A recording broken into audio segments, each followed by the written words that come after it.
సార్వత్రిక ఎన్నికల సమరంలో పోరు సాగించారు. నిన్న జరిగినటువంటి ఎన్నికల ఫలితాల్లో పెద్ద ఎత్తున కూడా టీడీపీ భారీ మెజార్టీతో గెలిచింది. పాణ్యం నియోజకవర్గ టీడీపీ ఎమ్మెల్యేగా గౌరు చరితారెడ్డి గెలిచారు. ఆమె గెలుపు కోసం తనయుడు పెద్ద ఎత్తున కృషి చేశాడు. మనతో మాట్లాడడానికి గౌరు జనార్దన్ రెడ్డి ఉన్నారు. సార్ చెప్పండి, ఈ గెలుపుని ఎలా?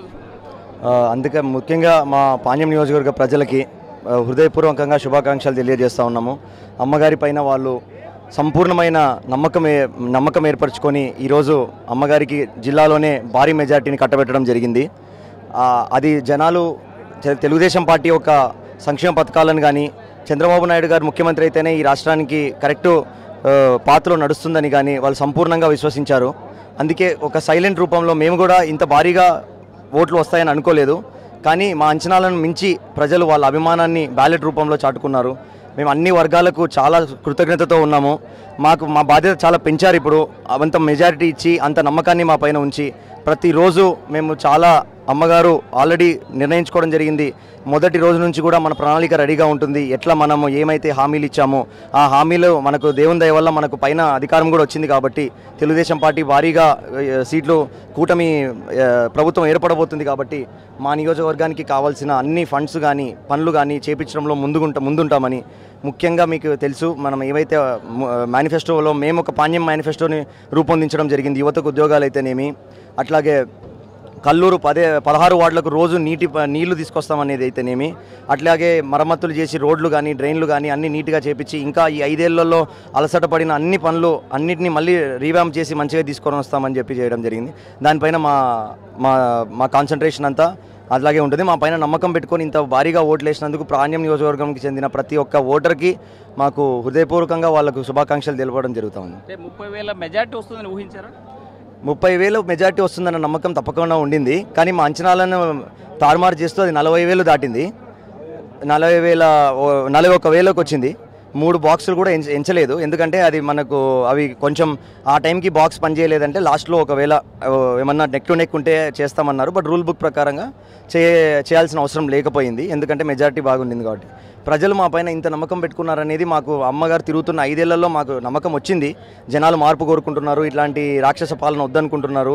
ఇలా భయభ్రాంతులకు గురి చేసే వాళ్ళని దూరం చేయాలనుకుంటున్నారు. వాళ్ళని కంప్లీట్గా అంతమందించాలనుకుంటున్నారు. కాకపోతే ఇంత మెజార్టీ అని మేము కూడా ఎక్స్పెక్ట్ చేయలేదు. 30,000 వస్తుందన్న నమ్మకం ఉండింది. కానీ 40,000 దాటేసరికి ఇంకా మాకు భరోసా వచ్చింది.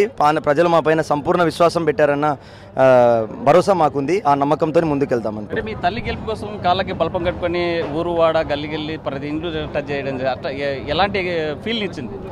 చాలా సంతోషాన్ని వేసిందండి. కానీ ఒకే విధంగా మీకు చెప్పాను కదా, అంటే ముఖ్యంగా అమ్మగారి కష్టమే. 5 ఏళ్ళు అమ్మగారు ఎక్కడ కూడా వేరే వ్యాపకం కూడా లేకుండా కంటిన్యూస్గా ప్రజల కోసం ఇక్కడ తిరుగుతూనే ఉన్నారు. ఆ నాన్నగారు కూడా చేదోడు వాదుడుగా ఉంటూ అమ్మగారు ఎక్కడ కాలనీలో తిరిగినా పల్లెల్లో తిరిగినా హెల్ప్ఫుల్గా చేస్తూనే ఉన్నారు.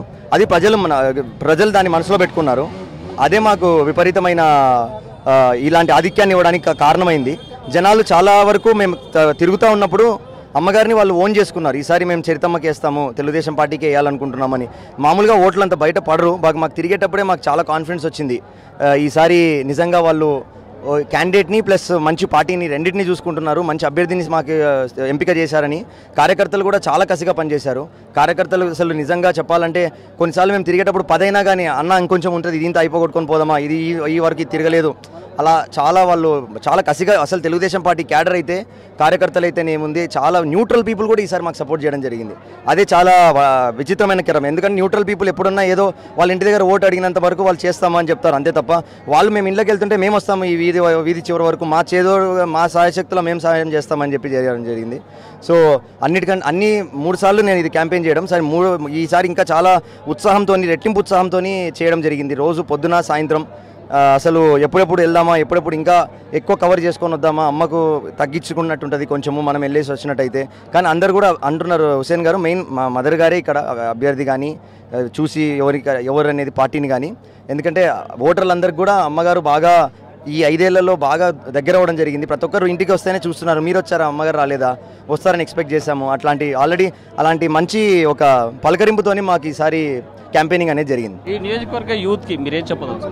ముఖ్యంగా యూత్కి మా ప్రధాన మా ఫోకస్ అంతా యూత్ పైన ఉండబోతుంది. చాలామంది యూత్ ఉన్నారు. ఇంకొకటి మీకు చెప్పాలనుకుంటున్నాను, చాలామంది యూత్ మనకు ఓటేశారు. వాళ్ళతో పాటు వాళ్ళ భవిష్యత్తు బాగుండాలని తల్లిదండ్రులు కూడా మాకు ఓటేశారన్న అనాలిసిస్కి మేము వచ్చాము. అందుకే ఇంత భారీగా స్టేట్ వైడ్గా కూడా వచ్చింది. ఎందుకంటే యువతకు గత 5 ఏళ్లలో ఒక ఉద్యోగ అవకాశాలు ప్రభుత్వం నుంచి కల్పించలేదు. ఎటువంటి ఏదో చిన్న తరహా ఉద్యోగాలు తప్ప ఏది పర్మనెంట్గా మన నిజమైన వాళ్ళ స్కిల్స్కి సంబంధించిన ఉద్యోగాలు అనేది గవర్నమెంట్ విఫలమైంది. అందుకు నెక్స్ట్ మేము మెయిన్ మా ఓరకల్లో మనకు అధికారం వచ్చింది దేవుని దయ వల్ల. మనకు సెంట్రల్ గవర్నమెంట్లో కూడా వాళ్ళు కంప్లీట్ మెజారిటీ లేకుండా వాళ్ళు ఎన్డీఏ ప్రభుత్వానికి 290 సీట్లు రావడం మా ఆశాభావం కూడా ఏంటంటే చంద్రబాబు నాయుడు గారి ముఖ్యమైన రోల్ ప్లే చేస్తారని. సో ఇండస్ట్రీస్ రావడానికి కానీ అన్ని విధాలుగా మేము డే 1 నుంచే దానిపైన మేము ఫోకస్ చేస్తాము. మనకు ఆల్రెడీ ఓవరోకల్ ఇండస్ట్రియల్ హబ్ ఉంది, ఆల్రెడీ ల్యాండ్ కేటాయించడం జరిగింది. అమ్మగారు కూడా నిన్న బయటికి వచ్చిన వెంటనే చెప్పడం జరిగింది, ఎక్కువ శాతం యువతకు ఓరోకల్లో ఇండస్ట్రీస్ తీసుకురావడం అయితేనేమి, ప్రైవేట్ రంగాల్లో ఎట్లయితే ఉద్యోగాలు తీసుకొని వచ్చి ఇక్కడే లోకల్గానే వాళ్ళు ఉండి వాళ్ళు కష్టపడి వాళ్ళకు ఉద్యోగాలు వచ్చి వాళ్ళ తల్లిదండ్రులని వాళ్ళ ఇంటి దగ్గరే చూసుకొని ఉండేలాగా మన ప్రణాళిక ఉండబోతుంది. మేము దీన్ని చాలా తొందరగా స్టార్ట్ చేస్తాం, ఎందుకంటే చాలా లేట్ అయిపోయింది ఇప్పటికే. అది థ్యాంక్ యూ. పాండ్యం నియోజకవర్గంలో గెలుపుకి పూర్తి స్థాయిలో పనిచేశాము. అయితే ఇక్కడ ఉన్నటువంటి ప్రజలు పెద్ద ఎత్తున ఆదరించారు. అందుకే 40,000 పైగా మెజార్టీతో గెలిచాము. ఇక్కడ ఉన్నటువంటి స్థానిక ఎమ్మెల్యే వ్యతిరేకత దీనికి ప్రధాన ఈ రిజల్ట్ రావడానికి కారణమని చెప్పేటువంటి పరిస్థితి. Video journalist Chandrashekar Hussain, RTV Kurnool. మరిన్ని వీడియోస్ కోసం ఛానల్ ని సబ్స్క్రైబ్ చేయండి, లేటెస్ట్ అప్డేట్స్ కోసం వాట్సాప్ ఛానల్ ని ఫాలో చేయండి అండ్ లింక్ డిస్క్రిప్షన్ లో ఉంది.